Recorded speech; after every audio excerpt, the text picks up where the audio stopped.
Maswerteng umaga po mga ka-STL. Narito na po ang resulta ng STL Pampanga para sa araw na to, first draw October 17, 2024.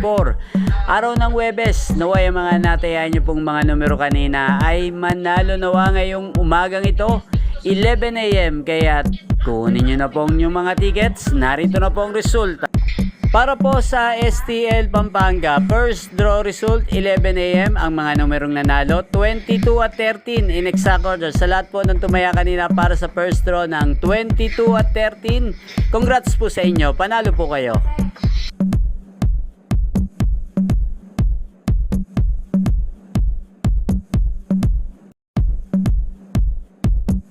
Congrats po sa lahat ng mga nanalo. Maraming salamat po sa panonood nyo sa aking channel, Roderick Hernandez TV. Huwag pong kalimutang mag-subscribe. Thank you for watching.